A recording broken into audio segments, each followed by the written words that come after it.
नमस्कार बच्चों, आज अपनी बात करने वाले हैं बोर्डमास नियम के बारे में।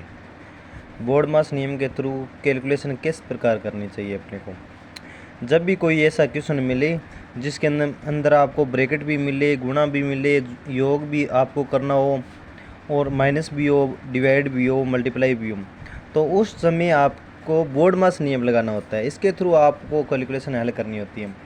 तो बोर्डमास नियम में के अंदर जो सबसे पहले बी यानी कि ब्रैकेट कोष्टक, सबसे पहले आपको कोष्टकों के अंदर जो संख्या होती है वो हल करनी होती है। अब कोष्टक होते हैं तीन प्रकार के। एक जो होता है वो छोटा ब्रैकेट, सबसे पहले छोटा ब्रैकेट के अंदर जो भी संख्याएं हैं वो हल की जाती है। उसके बाद में मंझला ब्रैकेट किया जाता है, मंझला ब्रैकेट के अंदर कोई भी संख्या है वो हल की जाती है। फिर बड़ा ब्रैकेट, तो इनको करने का जो तरीका है वो क्या रहेगा। ऑफ का मतलब होता है गुणा, जहाँ कहीं भी ऑफ आ जाए, जैसे कि 3 का 4 यानी कि 3 ऑफ 4, यानी कि इस कंडीशन में ऑफ या फिर का मतलब होता है गुणा।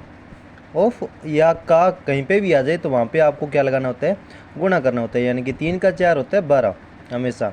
और डी का मतलब होता है डिवीजन, यानी कि भाग करना होता है। उसके बाद में आप करते हो भाग। एम का मतलब मल्टीप्लिकेशन यानी कि गुणा।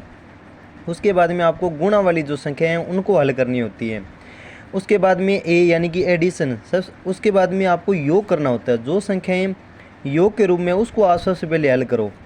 और लास्ट के अंदर आपको करना है सब्ट्रैक्शन, यानी कि जो माइनस वाली जो भी संख्याएं हैं, अगर कोई संख्या घट रही है तो उसको सबसे लास्ट के अंदर घटाओगे। जिस प्रकार एक एग्जाम्पल के तौर पर अपनों ने एक क्वेश्चन लिया है जिसके अंदर जो 10 प्लस के अंदर 5 है वो ब्रैकेट के अंदर है, और गुणा में 7 है, प्लस के अंदर 15 भाग 3 माइनस 2 इंटू 7। इसको किस प्रकार आप हल करोगे।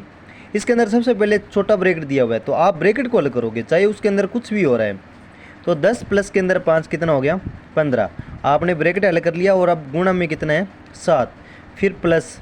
उसके बाद में देखो 15 के अंदर भाग हो रहा है किसका, 3 का, तो उसके बाद में आप भाग को हल करोगे, न कि गुणा या माइनस को। उसके बाद में जो बोर्डमास का नियम है, डी का मतलब डिवाइड करोगे सबसे पहले। तो 15 के अंदर आप 3 का भाग दोगे, कितना आ गया 5, और माइनस के अंदर अब देखो 2 इंटू में कितना है 7। जब भाग हो गया और ब्रैकेट को आपने हल कर लिया तो अब देखो इसके अंदर क्या बचा है, गुणा। अब आप इसके अंदर गुणा को हल करोगे सबसे पहले। 15 साते होते हैं 105 प्लस 5 माइनस 2 की गुणा जब आप 7 से करोगे 14 आ जाएगा। अब आपने गुणा भी हल कर लिया, तो गुणा करने के बाद में बात आती है ए की, यानी कि एडिशन सबसे। उसके बाद में आप करोगे ऐड।